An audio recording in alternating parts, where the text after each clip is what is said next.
Hello everyone and welcome to my channel. Please do not abuse, harass, or threaten anyone on this video that I am about to take down. This means please do not go to their channel. But whatever you do, I am not your papa. I'm about to whip somebody's ass. Oh, I'm about to whip somebody's ass.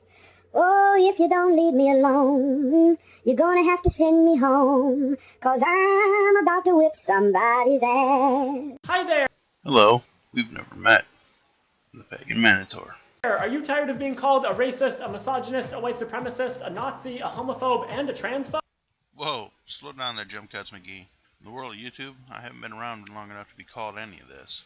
As for the world of Twitter, I've been called several of these things by your pals, because I just don't jive with y'all's way of thinking. Then you need to learn how to be a politically correct bigot. Fuck you. I've been seeing you around. You're one of the biggest bigots I've ever seen. You see, the days of being able to shout racist and sexist slurs from the rooftops are over. I don't shout racist or sexist slurs from the rooftops. But who are you to tell me what I can and cannot say? People are too politically correct now. You goddamn right people are way too politically correct. You see, we can't agree on something. Was that so hard? It's like for some reason people don't like blatant hatred being spewed everywhere. I don't get it. Wow, you're starting to impress me. Nobody likes blatant hatred. But you know, we can't like everybody, so you gotta be able to take people with a grain of salt. But anyway, because of this new climate of tolerance and acceptance, you have to be more careful with your words if you happen to be a skeptical, rational, free-thinking, patriotic American like me. Fuck you. I will use my words how I want. And I want you to use your words how you want. That's called your opinions. Don't worry though, I've got your back. Oh, you got my back? This ought to be good. Here's how you can learn to be a politically correct bigot. Number 1, don't call black people the N-word, just call them thugs. Nigga, please. I only call criminals thugs. And truth be told, I hardly ever say that. Not out of fear of political correctness, but because I don't need to express myself or my point. If you're a fucking dickhead, I'm gonna call you out on it. Fuck the color of your skin. We all know that white people should be allowed to say the N-word, but in today's political climate, you just can't. Too many triggered snowflakes out there. No, no, no. Everyone should be able to say any word, because they're just that. Words. And this video is proof, Riley. You are a triggered snowflake. So instead, just call them thugs. It's just as racist on the inside, but sounds less racist on the outside. Number 2, instead of saying that you hate people of color, just say that you support national security. The trick here is that nobody can disagree with wanting national security, so anyone who criticizes you will look like an asshole. Then you can build a huge wall on the southern border and ban people from the Middle East and say it's for national security, even though those things won't actually make us any safer. The important part is, they look like they'll make us safer, and they'll keep people of color out. It's a win-win. You know, that's pretty racist. People of color? Is that a jab at me because I'm a half Native American Indian? And I do support national security. Without it, you, me, your friends, and loved ones, my family, we're all shit out of luck. But Trump's continuation of Obama's travel ban has protected us from what's going on in Western Europe. Sorry, European viewers, but you can't deny it. And look, another thing we agree upon. I think that the wall is a dumbass idea too. Because if someone really wants into our country illegally, wall be damned, they will find a way. But if the wall does happen, and I doubt it will be a waste of money for a symbolic message. But that said, its idea is to keep people out that refuse to go through the proper channels. I'm having enough problems getting by with all the Americans abusing a system. I don't want to compound that by adding illegal immigrants to an already overburdened, overstressed system. And most importantly, fuck you. I'm an asshole, and I'm proud of it. And number 3, if you want to lead a harassment campaign against someone, make sure that you display a disclaimer saying that you don't condone harassment. You see, an old-fashioned harassment campaign is seen as offensive nowadays. Something about bullying marginalized people or some shit like that. So instead of telling people what you're doing, just do all of the same things, but don't say that you're doing it. Essentially, you want to make it easy for your hundreds of thousands of followers to go harass someone by giving them all the information they need, but not actually directly telling them to do it. If you make it easy enough for them, they'll do it whether you tell them to or not. And this way, you can avoid any responsibility. Okay, asshole. I tell my friends not to bring hate to your channel. If I'm responding to you being a dumbass dickhead and one of my double-digit fans comes over and says something, how pray tell should I handle it? How do I know it was my fan that was driven by my video? And how am I to know who it is? Am I supposed to troll your comment section with a list of my subscribers? If you have an opinion on how to solve this, plus live my real life, I'm all ears. Until then, grow a thick skin, shut the fuck up about harassment campaigns. It's like putting a really tasty treat in front of a hungry dog and then telling the dog that it shouldn't eat the treat. It's still gonna do it, but then it's not your fault because you told it not to. You know, you can train a dog. You can't train a fan. This is only my second video. I'm punching up, motherfucker. I cite my sources. Now, if you have a problem with that, email me, tweet me, DM me. We'll talk about it. And I most likely won't have an issue with taking down my source link, but that would mean a conversation.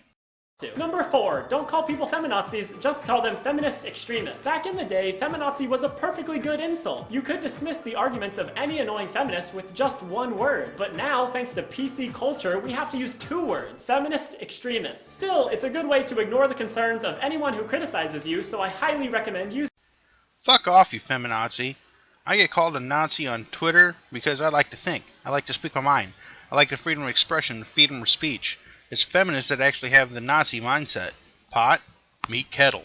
Number 5, instead of saying that you hate trans people, just say that you wouldn't date them. Thanks to all the liberal, leftist, communist transgenders out there, it's now not okay to hate someone just because they're trans. That's ridiculous. You know it, I know it, we both know it. So to get around this, just say you would never date a trans person. It's a good way of getting your message across without explicitly saying it. Plus, if anyone criticizes you, you can just call them a rapist and claim that they're trying to force you to have sex with a transgender person. Because remember, implicit bias is fake news.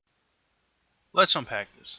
My wife and I believe in poly relationships, and most people I know won't give a fuck as long as it's not hurting anyone and it's all consensual. That said, we would date a trans person as long as they're post-op. Sorry, you're not in that category.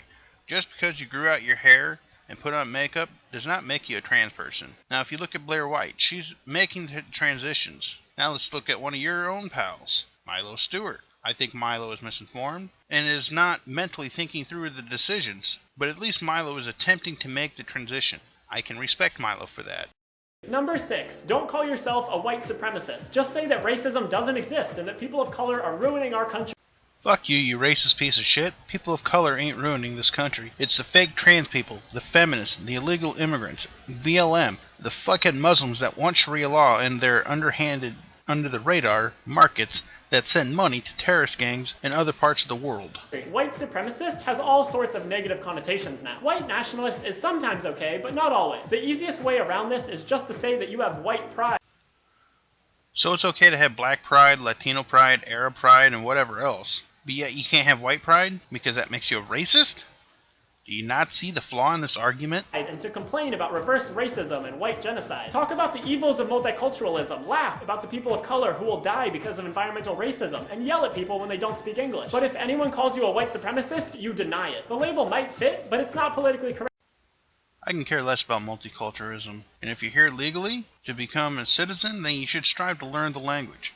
English is our national language. How can you expect the things that you need to be done to get done if nobody understands one another? You might know the best plumber in the country, but if that plumber speaks Albanian and not a word of English, how the fuck are you to tell them that you clogged the drain with a turkey carcass and then realize you didn't have a garbage disposal? You come here legally, awesome. I'm glad you're looking to make your American dream come true, but learn the language of the land. Number 7, instead of saying you support the alt-right, say that you're a centrist who just wants to hear both sides.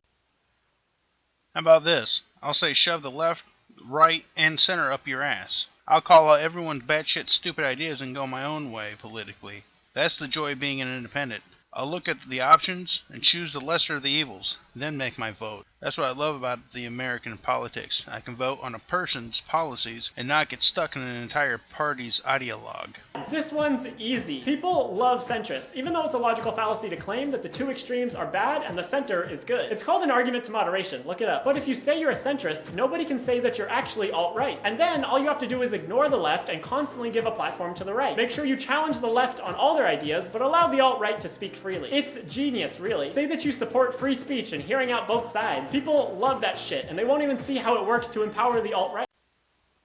I will call all sides on their bullshit, but I will give a chance to hear all sides. But if I see bullshit, I'll call you out on it, plain and simple. And that, my friends, is how you can be a politically correct bigot. I hope this advice was helpful for you, and if you appreciate it, then please press that thumbs down button. I know it seems counterintuitive, but a thumbs down is the politically correct thumbs up. Thanks for watching this video, and I'll see you next time. Look, all your shit comedy aside, don't quit your day job. But you, rather, you're one of the loudest bigots on YouTube, Twitter, and the pedophile ran you now. I respect that you have your own opinions. I don't hate you. I wish no ill will on you. I just want to see you pull your head out of your ass and stop and smell the roses. Learn how not to jump cut every other sentence and to finish your sentences before you jump cut. And to look around at the real world. You have the internet. Look at the evidence yourself. The real world isn't as bad as your fear-mongering is telling the online world it is. And work on not being one of the biggest bigots on social media. And by the way, I did notice your little jab at the dislike squad. Now then, on to find wherever the hell the Greeks put them virgins. Because, you know, I love me some mean kind of virgin type sex. Where did that... Okay, how... Who the fuck did that? It's not a real picture, guys. Trust me, it's not real. Who the fuck did that anyway? God damn you, zombie. If you like this video, please like, share, comment, and subscribe. See you next time.